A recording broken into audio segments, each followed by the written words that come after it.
दोस्तों, कुछ दिनों के ये कहानी इसलिए अपलोड कर रहे हैं क्योंकि हमें परमिशन लेना था ऑथर का, जो कि हमने ले लिया। एपिसोड 41। डियर रीडर, आई कनो कि आप सब बहुत डिसपॉइंट है छठे चैप्टर को लेकर, बट प्लीज और 2 दिन मेरा इसी तरह से साथ देते रहिए। उसके बाद आई प्रॉमिस मैं आपको बड़े चैप्टर दूंगी और हुआ तो 2 चैप्टर भी पोस्ट करूंगी, बस 2-3 दिन और। अगर ये बोझ ही ना तो इसे यही छोड़कर चले जाओ, और हो सके तो तुम्हारी ये घटिया शक्ल आगे की जिंदगी में हमें और इस प्यारी सी बच्ची को कभी नहीं दिखाना। शौर्या की कोल्ड आवाज और उसका खतरनाक या ऑरा। अब जाकर सबका ध्यान उस पर गया और उस 17-18 साल की लड़की को इतने गुस्से में देखकर सबकी हैरानी और बढ़ गई। अभी कुछ देर पहले वो लड़की उन्हें कितनी प्यारी, खूबसूरत, मासूम सी लगी थी, और अभी देखने पर वो सभी को मेच्योर, गुस्सा लग रही थी। और उसका वो खतरनाक ऑरा, एक पल तो सहम ही गए सब। क्या कहा तुमने? शैलेश ने हैरानी से पूछा, और शौर्या ने आगे आकर नुशे को उसकी गोद से ले लिया और बिस्तर पर आराम से लेटा दिया। यही कि चले जाओ यहाँ से, और हाँ, जाते वक्त हॉस्पिटल का बिल इन्हीं पेड किया तो भी चलेगा, लेकिन तुम्हारे घर का एड्रेस भेज देना। शाम तक तुम्हारे घर निशी के अडॉप्शन पेपर तुम्हें मिल जाएंगे, और उसके बाद से तुम्हारा और तुम्हारी इस कमजोर वाइफ का कोई भी हक नहीं होगा मिशी पर। नाउ गेट लॉस्ट, शौर्या धमकी देते हुए बोली, और उसे ऐसे देखकर सब दिल ही दिल हंसने लग गए। लड़की, पहले तुम बड़ी हो जाओ, खुद तो बच्ची ही हो, और बड़ी आए मेरी बेटी की अडॉप्ट करने वाली। शैलेश की गुस्से से भरी हुई आवाज, और शौर्या उसे घूर कर देखने लग गई। शौर्या का गुस्सा, उसका ऑरा इस वक्त बड़ा ही खतरनाक था, उसकी पर्सनैलिटी से दूर दूर तक मैच नहीं कर रहा था। वो कहा वो नाजुक सी 17-18 साल की दिखने वाले बेहद प्यारी और खूबसूरत लड़की, और कहा ये खतरनाक ऑरा। सबको कहीं ना कहीं इस बात का एहसास हो रहा था कि उनके सामने खड़ी हुई वो लड़की जरूर किसी बहुत बड़े फैमिली से बिलोंग करती है, और किसी बड़े फैमिली से क्यों? क्या ये उस हॉस्पिटल चेन के ओनर रुद्राय बुंदेला का गर्लफ्रेंड नहीं है? द बुंदेला जय एशिया की टॉप 5 नंबर 2 पर आने वाली सबसे ज्यादा ताकतवर फैमिली, नंबर फैमिली के साथ क्लोज फैमिली और बिजनेस रिलेशन।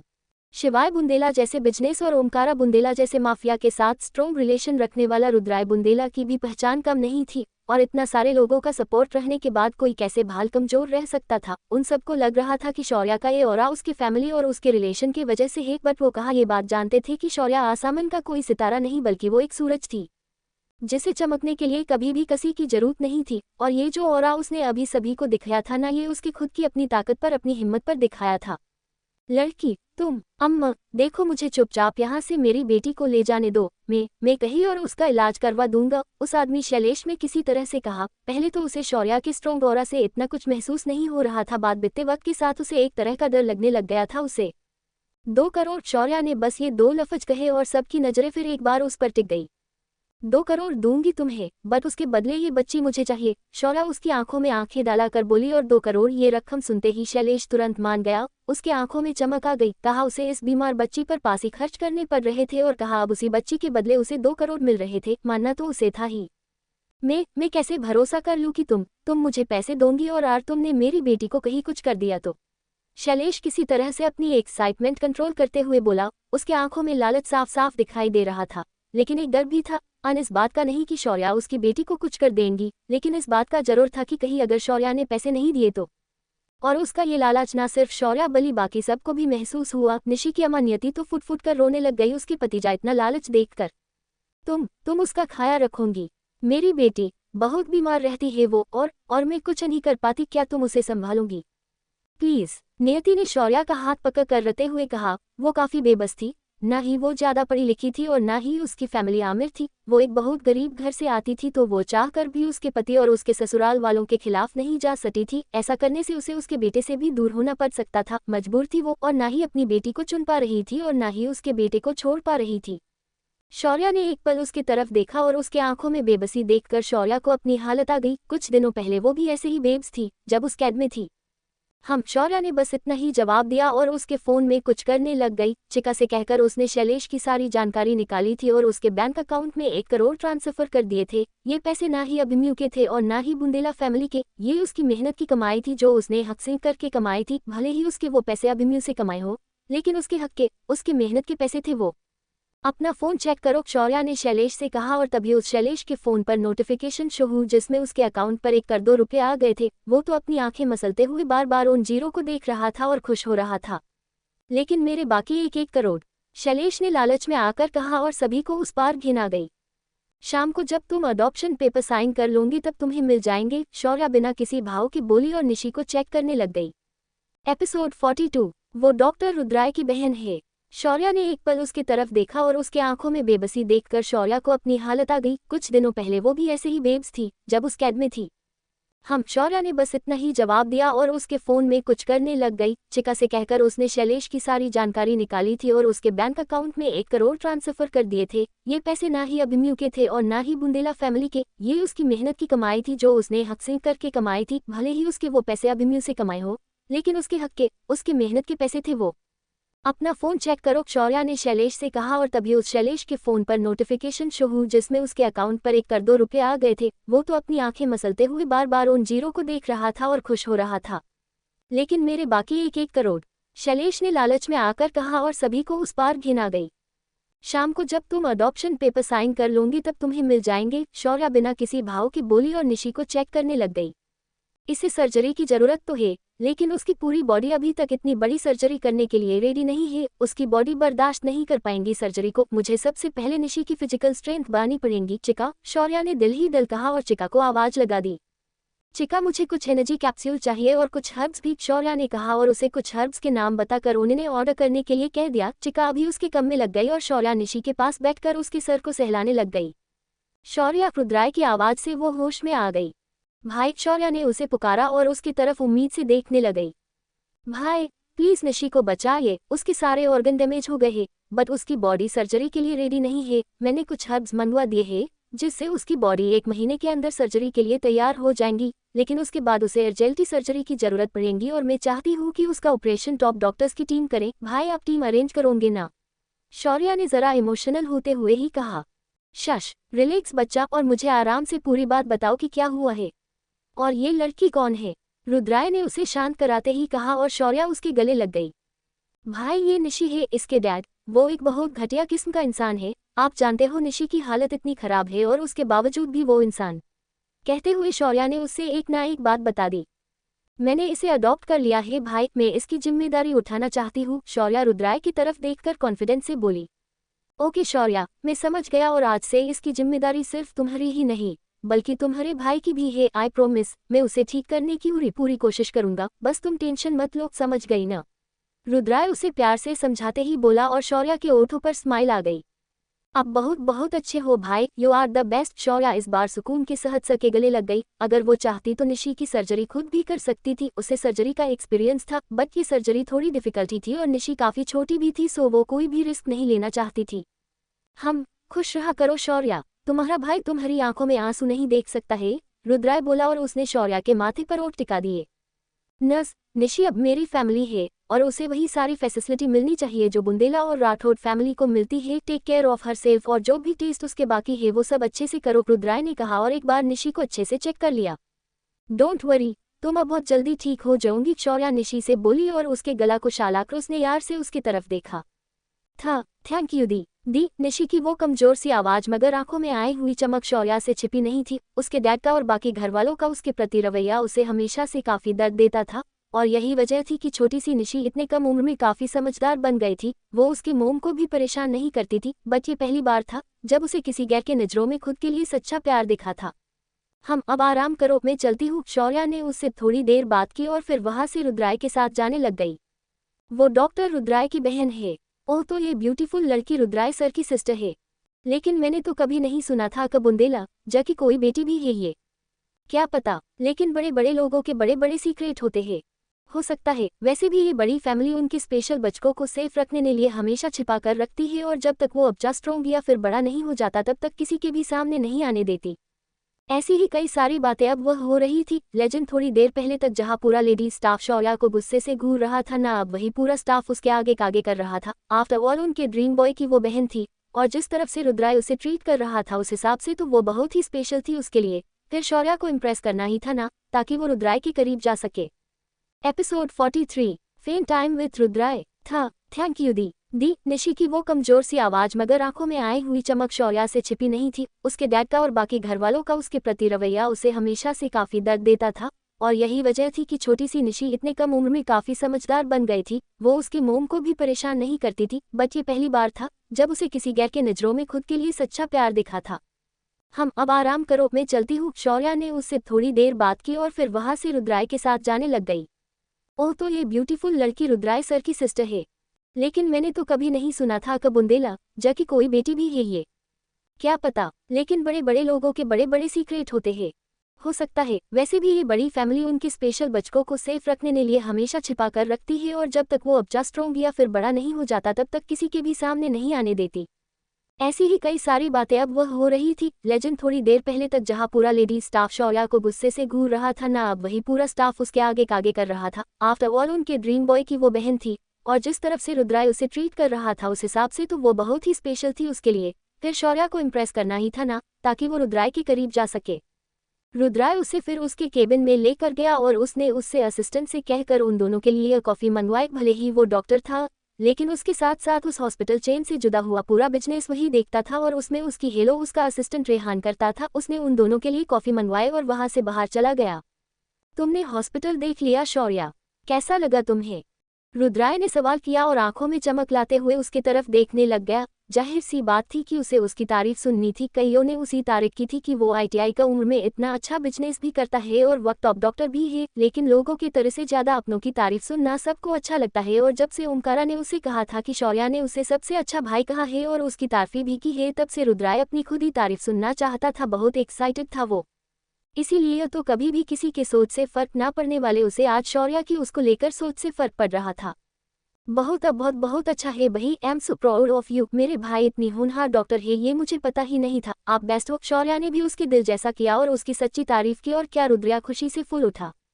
थैंक यू बच्चा, तुम भी बहुत अच्छी और प्यारी हो। चलो जल्दी जल्दी खाओ इसे, फिर हम मेरा पेंटिंग कलेक्शन देखने जाएंगे। और उसके बाद लंच पर रुद्राय ने शौर्या के आगे स्नैक्स के पेस्ट्री की प्लेट कर दी और उसे कहने के लिए बोल दिया। वेल खाना तो शौर्या की कमजोरी था और उसे इतना पसंद था कि वो भी सब कुछ बड़े ही चाव से खाने लग गई। रुद्राय उसे मुस्कुराते ही देख रहा था। शौर्या बच्चा, तुम्हें खाने में क्या पसंद है? रुद्राय ने उससे सवाल किया। सब कुछ भाई, मैंने इतना टेस्टी खाना कभी कभी नहीं खाया था और स्वीट्स तो बिल्कुल भी नहीं खाए थे। मुझे मिलने वाला खाना बहुत सादा होता था, नीना नमक मिर्च का, सो मुझे सब कुछ पसंद है और स्वीट्स तो सबसे ज्यादा। शौर्या उस टेस्टी से पेस्ट्री को खाते हुए अपने ही धुन में बोली और उसकी बात सुनकर इधर रुद्राय के हाथों की मुट्ठियां कस गई। वेल उसने ये पहले भी सुना था, बट अब जब शौर्या ने बिना नमक और बिना मिर्च वाली बात सुनी तब उसे उसकी बात सुनकर बहुत बुरा लगा। यहाँ वो सब भाई ऐशो आराम से जी रहे थे, जो चाहे वो खा रहे थे और वहाँ उनकी प्यारी सी बहन उसे ठीक से खाना भी नहीं मिलता था। ये सुनकर किसी भी भाई का खून खुल उठाता और वही रुद्राय के साथ भी हुआ, बट उसने अपने चेहरे पर ज्यादा आने नहीं दिया और मुस्कुराकर उसके पास देखने लग गया। थैंक यू भाई, ये सच कुछ बहुत ही टेस्टी है, शौर्या ने फिर से कहा और रुद्राय मुस्कुराया। अम्मा हम जय करते हैं, पहले मेरा पेंटिंग कलेक्शन देखने चलते हैं और फिर वह से ना हम शॉपिंग पर जाएंगे, क्या ये ठीक रहेगा? रुद्राय ने सवाल किया और शौर्या ने जोर से पाना सर हाँ में हिला दिया। वे यहाँ आने से पहले उसने सुना था कि रुद्राय का पेंटिंग कलेक्शन बहुत ही अच्छा है और वहाँ दुनिया का बेस्ट पेंटिंग्स है, जिसे सुनकर शौर्या भी काफी एक्साइटेड हो गई थी। जल्दी ही वो फिर रुद्राय के प्राइवेट विला पर आ गए और वहां से सीक्रेट डोर से बेसमेंट में चले गए। वेल वो एरिया काफी हाई सिक्योरिटी से कवर था और होता भी क्यों ना, वहां मौजूद सबसे सस्ती पेंटिंग की कीमत 89 लाख थी और सबसे महंगी पेंटिंग की कीमत 223 करोड़ और ऐसे कम से कम उसके पास 70 से ज्यादा पेंटिंग्स थी। सो उसकी सिक्योरिटी भी उस हिसाब से होनी चाहिए थी ना। शौर्या भी एक्साइटेड होते हुए ही उसके साथ गई और बस जैसे ही उसने उन पेंटिंग्स को देखा तो बस देखते ही रह गई, इतनी खूबसूरत। वाओ, उसने आज तक नहीं देखी ही थी। वह की हर एक पेंटिंग को देखकर ऐसा लग रहा था मानो जैसे वो जिंदा हो और उन्हें बनने में आर्टिस्ट ने अपनी पूरी जान ला दी हो। सारी की सारी पेंटिंग उतनी ही कमाल की थी, जिन्हें देखने में आगे के 2-2.5 घंटे कैसे बीत गए दोनों भाई बहन को पता नहीं चला। शौर्या तो खो ही गई थी उनमें, लेकिन रुद्राय भी, जिसने ना जाने कितनी बार उन्हें देखा था, वो भी अपने आप को फिर से खोने से नहीं रोक पाया। भाई आप खुद भी पेंट करते हो ना? शौर्या ने उसके सामने के कलर्स और बाकी सारी चीजों को देखकर सवाल किया और रुद्राय ने हाँ में सर हिला दिया। हाँ करता तो हूँ, लेकिन सिर्फ खुद के लिए, प्रोफेशनल नहीं हूँ मैं, रुद्राय बोला और शौर्या खुश होते ही उसकी तरफ देखने लग गई। मुझे आपकी बनाई हुई पेंटिंग्स देखनी है भाई, शौर्या उछलते ही बोली और जब रुद्राय उसे वहां उसकी बने हुई पेंटिंग्स के पास लेकर गया तब वो बस से उन पेंटिंग को भी देखती ही रह गई। रुद्राय की बनी हुई पेंटिंग्स भी कहीं से भी कम नहीं थी और इतनी ज्यादा परफेक्ट थी कि उनके आगे वो सबसे महंगी पेंटिंग सस्ती लग रही थी। उसने उसकी फैमिली का पोर्ट्रेट भी बनाया हुआ था, जिसे देखकर शौर्या बस देखते ही रह गई। भाई ये मुझे चाहिए, मुझे मेरे कमरे में लगाना है, मैं लूं प्लीज, शौर्या ने क्यूट सा मासूम सा चेहरा करके उससे कहा और रुद्राय उसकी प्यारी सी शक्ल देखकर ही मान गया। मुस्कुराते हुए ही वो दोनों वहां से निकले, जिसके बाद रुद्राय ने उसे अच्छा सा लंच करवाया और फिर सिटी के बेस्ट और नंबर 1 बेकरी में लेकर चला गया। वहां से उसे ढेर सारे स्नैक्स पेस्ट्री और बाकी सारी चीजें दिलाने के बाद वो दूसरे एक शॉप में आ गए जहां अलग अलग चॉकलेट्स थे। स्पेशली चॉकलेट्स की शॉप थी वो, जिसे देखकर शौर्या तो एबीएस हैरान ही हो गई। उसने अपने लिए ढेर सारी चॉकलेट लिए और उसके बाद उन्होंने और थोड़ी बहुत शॉपिंग करके मूवी देखकर वो देर शाम को घर पर लौटकर आ गए। एपिसोड 44। सो सॉरी रीडर्स, लेकिन मेरे बीजी स्केड्यूल की वजह से बड़े पार्ट लिखकर नहीं हो रहे हैं, बट मेरे ऑलमोस्ट सभी बड़े प्रोजेक्ट खत्म हो गए हैं। सो कल से मेरे पास अच्छा वक्त होगा जिसमें मैं प्रॉमिस करती हूँ कि आपको बड़े चैप्टर दूंगी, बस इस बार मेरे साथ कोऑपरेट कीजिए। जल्दी ही वो फिर रुद्राय के प्राइवेट विला पर आ गए और वहां से सीक्रेट डोर से बेसमेंट में चले गए। वो एरिया काफी हाई सिक्योरिटी से कवर था और होता भी क्यों ना। वहां मौजूद सबसे सस्ती पेंटिंग की कीमत 89 लाख थी और सबसे महंगी पेंटिंग की कीमत 223 करोड़, और ऐसे कम से कम उसके पास 70 से ज्यादा पेंटिंग्स थी।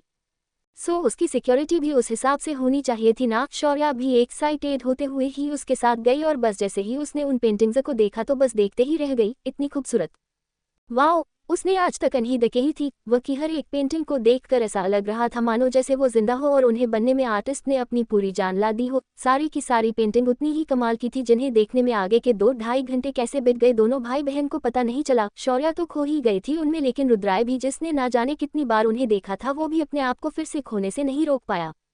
भाई, आप खुद भी पेंट करते हो ना? शौर्या ने उसके सामने के कलर्स और बाकी सारी चीजों को देखकर सवाल किया और रुद्राय ने हाँ में सर हिला दिया। हाँ, करता तो हूँ, लेकिन सिर्फ खुद के लिए, प्रोफेशनल नहीं हूँ मैं, रुद्राय बोला और शौर्या खुश होते ही उसकी तरफ देखने लग गई।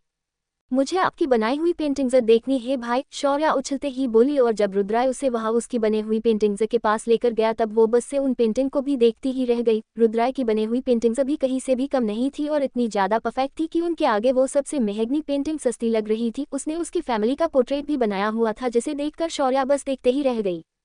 भाई, ये मुझे चाहिए, मुझे मेरे कमरे में लगाना है, मैं लूँ प्लीज, शौर्या ने क्यूट सा मासूम सा चेहरा करके उससे कहा और रुद्राय उसकी प्यारी सी शक्ल देखकर ही मान गया। मुस्कुराते हुए ही वो दोनों वहां से निकले, जिसके बाद रुद्राय ने उसे अच्छा सा लंच करवाया और फिर सिटी की बेस्ट और नंबर 1 बेकरी में लेकर चला गया। वहां से उसे ढेर सारे स्नैक्स, पेस्ट्री और बाकी सारी चीजें दिलाने के बाद वो दूसरे एक शॉप में आ गए जहां अलग अलग चॉकलेट्स थे। स्पेशली चॉकलेट्स की शॉप थी वो, जिसे देखकर शौर्या तो एबीएस हैरान ही हो गई। उसने अपने लिए ढेर सारी चॉकलेट लिए और उसके बाद उन्होंने और थोड़ी बहुत शॉपिंग करके मूवी देखकर वो देर शाम को घर पर लौटकर आ गए।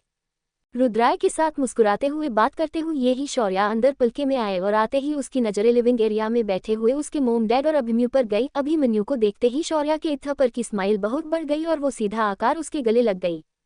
मैंने आपको बहुत मिस किया मन, शौर्या धीरे से उसके गले लगे ही बोली और अभिमन्यु ने भी उसे कासकर अपने बाहों में बहा लिया। मैंने भी बहुत मिस किया तुम्हें प्रिंसेस, अभिमन्यु धीरे से बोला और न दोनों को यूं गले लगे ही आकर मृणाल जी और संजीव काफी खुश हो गए। अगर अभिमन्यु के अलावा शायद दूसरा कोई और लगता होता जिसके साथ शौर्या प्यार करती तो कहीं ना कहीं उन्हें थोड़ा सा प्रॉब्लम होता, फिर चाहे वो लड़का कितना आमिर क्यों ना हो या फिर गरीब क्यों ना। उसकी क्लास से उन्हें कोई भी प्रॉब्लम नहीं थी। प्रॉब्लम थी तो सिर्फ इससे थी कि वो उनकी अभी अभी मिली हुई और वो भी उम्र में इतनी छोटी सी प्यारी सी बच्ची को किसी के साथ शेयर नहीं करना चाहते थे। उसकी शादी की बात तो दूर दूर तक की ही थी, बट अभिमन्यु उन सब में शामिल नहीं होता था। पहले तो वो पूरे एशिया में नंबर 1 पोजीशन पर था और लगभग पूरे दुनिया भर में उसका नाम था। दूसरा, वो उनका फैमिली फ्रेंड था और मृणाल जी के बेस्ट फ्रेंड का बेटा भी। और तीसरा कि अभिमन्यु का ऑरा, उसकी पर्सनैलिटी, वो कुछ अलग ही थी। मृणाल जी जब भी उसे देखती ना तब उन्हें उनकी बेटी ना होने का अफसोस होता। वो हमेशा से अभिमन्यु को उनका दामाद बनाना चाहती थी और अब देखो किस्मत से उनकी बेटी उनसे पहले अभिमन्यु से ही मिली और उसके साथ जुड़ भी गई। यही सोचकर मृणाल जी को बहुत खुशी हुई और वो उन दोनों को प्यार से देखने लग गई। अम्मा, शौर्या, संजीव जी ने ही उसे आवाज लगे और शौर्या अब जाकर अभिमन्यु से दूर हुई। उसके चेहरे पर हल्के से शर्मीले भाव आने लग गए। अब पेरेंट्स के सामने अपने बॉयफ्रेंड के गले लगना जरा सी शर्मिंदगी वाली बात तो थी ही ना। जी डैड, शौर्या किसी तरह से बोली और उसे यूं ऑकवर्ड होता हुआ देखकर मृणाल जी ही आगे आए। बेटा जाओ, तुम फ्रेश होकर आ जाओ, या फिर एक काम करो, अभिमन्यु को तुम्हारा कमरा ही दिखा दो, मैं तुम दोनों के लिए कॉफी और स्नैक्स ऊपर ही भेजती हूँ, मृणाल जी ने कहा। शौर्या उनसे मन करने की हुई ही थी। अभिमन्यु तब तक बोल पड़ा, जी आंटी, मृणाल चले प्रिंसेस। अभिमन्यु न सिर्फ उस बात के लिए माना बल्कि उसने शौर्या के आगे हाथ भी कर लिया और उसे अपने साथ आने के लिए कहा। शौर्या ने शर्माते ही उसके हाथों में अपना हाथ दे दिया और वो दोनों ऊपर शौर्या के कमरे में आ गए। ये मेरा कमरा है, शौर्या, और वो कमरे में आते ही वो उसका कमरा दिखने को हुई और मगर वो पूरा अबोलपति या फ्री कुछ दिखा पाती उससे पहले ही अभिमन्यु ने उसका हाथ खींचकर उसे अपने तरफ कर लिया और झट से उस रूम का दरवाजा लगाकर शौर्या को दरवाजे से टिकाकर खड़ा कर दिया। अम्मा, ये आप क्या कर रहे हैं मन, शौर्या की शर्माए से आवाज और अभिमन्यु का दिल तेजी से धकने लग गया। तुम्हें प्यार करना चाहता हूँ मैं, क्या इजाजत है मुझे मेरी प्रिंसेस। अभिमन्यु का नशे से चूर आवाज में किया हुआ सवाल और शौर्या बुरी तरह से सिहर उठी। उसका चेहरा ऊपर की तरफ हलजासा उठ गया, रूह उसके ओठों भी एक दूसरे से अलग हो गए। उसे भला क्या ऐतराज हो सकता था। वो तो हर पल अभिमन्यु के लिए तड़पती और तरसती थी। एपिसोड 45। बेटा जाओ, तुम फ्रेश होकर आ जाओ, या फिर एक काम करो, अभिमन्यु को तुम्हारा कमरा ही दिखा दो, मैं तुम दोनों के लिए कॉफी और स्नैक्स ऊपर ही भेजती हूँ, मृणाल जी ने कहा। रू शौर्या उनसे मन करने की हुई ही थी, अभिमन्यु तब तक बोल पड़ा। जी आंटी मृणाल, चले प्रिंसेस। अभिमन्यु न सिर्फ उस बात के लिए माना बल्कि उसने शौर्या के आगे हाथ भी कर लिया और उसे अपने साथ आने के लिए कहा। शौर्या ने शर्माते ही उसके हाथों में अपना हाथ दे दिया और वो दोनों ऊपर शौर्या के कमरे में आ गए। ये मेरा कमरा है। शौर्या और वो कमरे में आते ही वो उसका कमरा दिखने को हुई, और मगर वो पूरा बोल पाती या फिर कुछ दिखा पाती उससे पहले ही अभिमन्यु ने उसका हाथ खींचकर उसे अपने तरफ कर लिया और झट से उस रूम का दरवाजा लगाकर शौर्या को दरवाजे से टिकाकर खड़ा कर दिया। अम्मा ये आप क्या कर रहे हैं मन। शौर्या की शर्माई से आवाज और अभिमन्यु का दिल तेजी से धकने लग गया। तुम्हें प्यार करना चाहता हूँ मैं, क्या इजाजत है मुझे मेरी प्रिंसेस। अभिमन्यु का नशे से चूर आवाज में किया हुआ सवाल और शौर्या बुरी तरह से सिहर उठी। उसका चेहरा ऊपर की तरफ हल्का सा उठ गया और उसके ओठों भी एक दूसरे से अलग हो गए। उसे भला क्या ऐतराज हो सकता था। वो तो हर पल अभिमन्यु के लिए तड़पती और तरसती थी। तुम्हारे इस अंदाज का क्या मतलब समझूं मैं। अभिमन्यु ने प्यार से उसके चेहरे पर उंगली फिराते ही सवाल किया और शौर्या ने कसकर अपनी आंखें बंद कर दी। इसी के साथ साथ उसके ओठ हल्की थरथराहट के साथ और थोड़े खिल गए और अभिमन्यु को इन्विटेशन देने लग गए। प्रिंसेस, माय प्रिंसेस, अभिमन्यु धीरे से बोला और उसने प्यार से बड़े ही आराम से उसके ओठों पर अपने ओठ टिका दिए। जिस हिसाब से उसने उसे पकड़ा था और दरवाजा बंद करके उससे टिका कर खड़ा किया था, उस हिसाब से तो ये जाहिर था कि वो उसे बहुत ही वाइल्ड और डेस्परेट किस करने वाला है। लेकिन अब उसकी किस बहुत ही जेंटल, धीमी और प्यारी भरी थी, बेपनाह मोहब्बत से भरी हुई। हाँ, उसमें जिद, जुनून, पैशन सब था, लेकिन उन सभी के साथ साथ उतनी ही सॉफ्टनेस भी थी। मन शौर्या का दिल बेतहाशा प्यार से भर उठा। उसे अभिमन्यु की हर एक तरह की चुभन पसंद थी। उसे अभिमन्यु ही बहुत पसंद था, लेकिन जब वो उसे इतने प्यार से छूटा, उसकी मर्जी का ख्याल रखता, तब ना जाने कैसे अनचाहे एहसास से शौर्या का दिल पूरी तरह से भर उठता था और उसके लिए मोहब्बत और भी बढ़ जाती। दोनों भी एक दूसरे को फिल करते हुए उस सॉफ्ट किस में खोसे गए और तब तक खोए रहे जब तक शौर्या के कमरे पर दस्तक न सुनाई दी। एक स्टाफ ने दरवाजा नॉक किया था, जो उनके लिए कॉफी और स्नैक्स लेकर आ गई थी। दरवाजे के बजने की वजह से वो दोनों होश में आए और शौर्या बुरी तरह से शर्मा गई। मैं अभी आई, शौर्या कहकर शर्माते हुए बाथरूम की तरफ भागी और अभिमन्यु के ओठों पर बड़ी सी स्माइल आ गई। उसने जल्दी से अपने बालों को ठीक किया और डोर खोल दिया। मैडम ने आप दोनों में लिए कॉफी और स्नैक्स भेजे हैं सर, उस स्टाफ लेडी ने सर झुकार कहा और अभिमन्यु ने उसे अंदर आने की इजाजत दे दी। स्टाफ उस ट्रॉली टेबल को लेकर अंदर आ गई और वो सर्व करने ही वाले थी कि अभिमन्यु ने उसे रोक दिया। नो नीड, अब तुम जा सकती हो, अभिमन्यु बोला और स्टाफ वहां से चली गई। मेरी गुड़िया रानी, अगर शर्माना हो गया हो तो चली जल्दी से बाहर आ जाओ, वरना हमारी कॉफी ठंडी हो जाएगी, अभिमन्यु ने बाथरूम के डोर पर नॉक करते ही कहा और शौर्या शर्माते ही बाहर आ गई। हो गया शर्माकर, अभिमन्यु का अशरारती लहजे में पूछा हुआ सवाल और शौर्या शर्माकर उसके बाहों चली गई। आप परेशान नहीं करनेगे मुझे मन, मुझे ये बिल्कुल पसंद नहीं है, शौर्या शर्माते हुए नाराजगी का दिखावा करते हुए बोली। ऐसे बात है तो बताओ मेरी प्रिंसेस को क्या पसंद है, मैं वही करूँगा। अभी अभी तुम्हें मेरी किस पसंद आ रही थी, तो फिर अगर तुम्हारी इजाजत हो तो क्या मैं फिर से। अभिमन्यु ने उसके ओठ को देखते हुए अपनी बात अधूरी छोड़ दी और शौर्या शर्माकर और भी उसमें सिमट गई। मेरी प्यारी सी गुड़िया, अभिमन्यु ने उसे अपने आगोश में छिपा लिया और उसके पीठ पर कमर पर अपनी बाहें कसकर उसे और भी पैक गले लगा लिया। अभिमन्यु को अपने पर्सनैलिटी में बहुत ज्यादा चेंज महसूस हो रहा था और ये चेंज तब से आया था जब से शौर्या उसकी जिंदगी में आई थी। उसे ये ऐसे छुई मुई सी शर्माने वाली नाजुक सी लड़कियां बिल्कुल भी पसंद नहीं थी। वैसे तो उसे किसी में इंटरेस्ट ही नहीं था सिवाय उसने बिजनेस और मेडिकल फील्ड के, लेकिन उसके बावजूद भी कोई उससे पूछता या फिर उसकी पर्सनैलिटी को जो लड़कियां स्ट्रॉन्ग है उन्होंने ही अट्रैक्ट किया था। शौर्या से अट्रैक्ट होने की वजह भी वही थी, उसका वो निडर स्वभाव। इतने मुश्किल में आने के बावजूद भी उसका हार ना मानना और पूरे हिम्मत के साथ बिना झुके उस मौत से भी बदतर हाथ में भी रहना, यही रीजन था कि अभिमन्यु राठौड़ अपना दिल शौर्या पर हार बैठा था। बट अब बीतते समय के साथ शौर्या के उन भावों में भी बड़ा ही बदलाव आ रहा था और निडर रहने वाली वो शर्मीली भी हो गई थी। लेकिन ये चेंज अभिमन्यु को काफी पसंद आया था और उससे भूख अदा ये कि वो शौर्या उसकी वजह से शर्मा रही है, ये फीलिंग ही उसे खुशी से भर देती है। ओके गाइज, ये सेकंड टाइम ने जब मैंने ये परत लिखा है, मेरी एक गलती की वजह से मेरा लिखा हुआ पार्ट डिलीट हो गया और मैं उसे चाहकर भी रिकवर नहीं कर पाए। मैंने डायरेक्टली पार्ट ऐप में टाइप किया था और एक ही क्लिक के साथ वो डिलीट हो गया, सो आज इतना ही पार्ट दूंगी, सॉरी।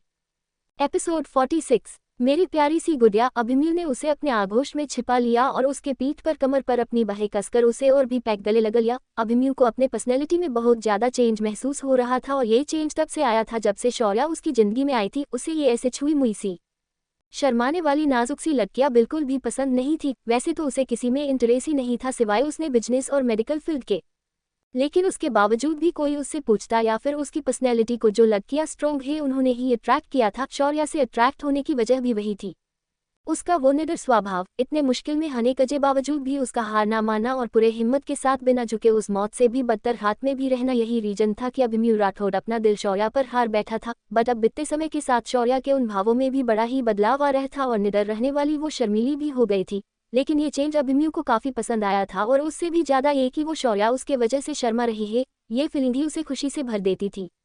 प्रिंसेस ओमकारा की आए आवाज और वो दोनों अलग हो गए।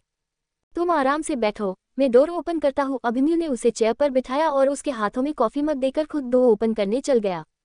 अभिमन्यु भाई। ओमकारा उसे देखकर हैरान हो गया। अम्मा, मुझे नहीं पता था कि आप यहाँ हो। ओमकारा छोटी सी स्माइल के साथ बोला। उसे पता था कि आज का पूरा दिन उनका बहना रुद्राय के साथ थी और इसीलिए वो उसे मिलने आया हटा। लेकिन अभिमन्यु को यहाँ देखकर उसे ऐसा लगा कि शायद उसने उन दोनों के पर्सनल टाइम में खलल डाल दिया, तो वो जरा सा शर्मिंदा हो गया। कोई बात नहीं, अभिमन्यु ने कह और उसकी तरफ देखा।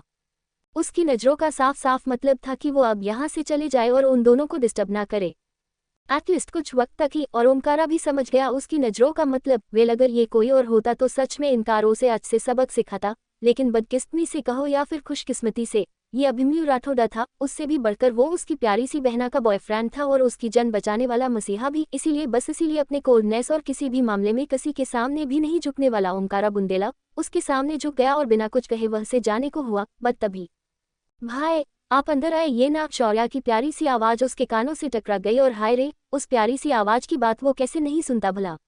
अगेल ही पर वो हवा की तेजी से अंदर घुसा चला आया और अभिमन्यु घूरकर उसे देखने लग गया। बट अफसोस, वो कुछ भी नहीं कर सकता था। उसकी नजरें उसकी प्रिंसेस पर गई जिसके ओठों पर बड़ी सी स्माइल थी। उसके भाई को देखकर फिर क्या अभिमन्यु राठौड़ बिना कुछ कहे चुपचाप वहां आ गया और शौर्या के पास आकर बैठ गया।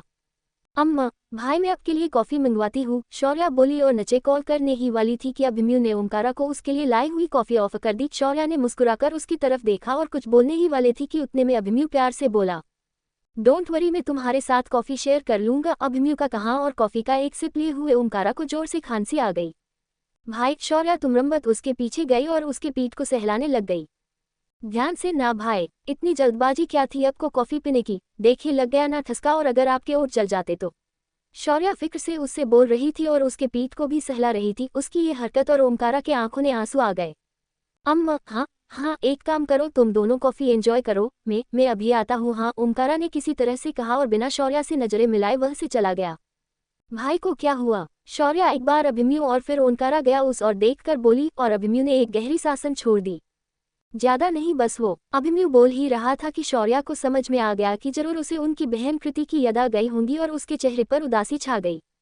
तुम कुछ हद तक कृति की तरह ही हो। हालांकि हम तीनों शिवाय रुद्राय और वो खुद हमेशा एक साथ रहते थे और वो दोनों एक साथ, बट उन दोनों के बीच का प्यार और अंडरस्टैंडिंग बहुत अच्छी थी। They both are just full of fun और हम जब भी बोर होते थे तो उनके साथ मस्ती में शामिल होते थे। कृति के जाने के बाद ओमकारा सच में काफी बदल गया है, अभिमन्यु ने कहा और शौर्या छोटी सी स्माइल लेकर उसकी तरफ देखने लग गई। आप मुझे उनके बारे में और भी बताएं ना, शौर्या का कहना और अभिमन्यु उनके बचपन की बहुत सी बातें उन्हें बताने लग गया। शौर्या आराम से उन्हें सुन रही थी और ना जाने उनकी बातों का सिलसिला कब तक चला। उन्हें डिनर के लिए बुलाने आया हुआ रुद्राय भी उनके साथ फिर शामिल हो गया और फिर शिवाय भी, मृणाल जी और संजीव जी उन्हें बुलाने आ गए और वो भी उनके साथ बातों में बिजी हो गए। उन सभी ने वही शौर्या के कमरे में ही डिनर किया और आधी रात तक बातें करते रहे। नेक्स्ट डे किसी के उठने से पहले ही शिवाय शौर्या के कमरे में आ गया था और शौर्या को टायर देखकर उसके ओठों पर बड़ी सी स्माइल आ गई। वेल, रातों ही उन दोनों ने प्लान किया था कि शिव उसे सुबह सुबह ही बाहर लेकर जाने वाला है। शौर्या भी उसके लिए मान गई थी। वो दोनों फिर एक साथ बाहर निकले और शिवाय उसे सिटी के बाहर इलाके में सनराइज देखने के लिए ले गया। वो माहौल, वो खूबसूरती, सब कुछ इतनी अच्छी और सुहावनी थी कि शौर्या का दिल ताजगी से भर उठा। भाई, हम यहाँ क्यों आए हैं? शौर्या का सवाल और शिवाय उसे एक फार्म हाउस की तरफ लेकर चला गया। बॉस, ये जगह नेचुरल एनर्जी से भरपूर है। अगर आप यहाँ पर आपके हर्ब्स को ग्रो करते हो, यहाँ उनकी खेती करते हो, तो आसान से बेस्ट क्वालिटी के हर्ब्स और भी जल्दी से जल्दी उगा पाओगे। चीका जोर से एक्साइटेड होते ही बोली और उसकी बात सुनकर शौर्या भी उतनी शॉक हो गई। क्या? शौर्या का जोर से कहना और शिवाय उसकी तरफ देखने लग गया। क्या क्या प्रिंसेस, और इतने चौंकने वाली बात जाहे, तुम मेरी प्यारी सी बहन हो तो उस हिस्बा से मैं तुम्हारे लिए ये फार्म हाउस तो ले ही सकता हूँ ना, शिवाय ने कहा। और शौर्या बड़ी बड़ी आंखें करके उसके तरफ देखने लग गई। चिका की बात सुनकर वो इस जगह को खरीदने के बारे में सोचने ही वाले थी, लेकिन उससे पहले ही उसके सबसे बड़े भाई ने ये जगह उसके लिए खरीद ली थी।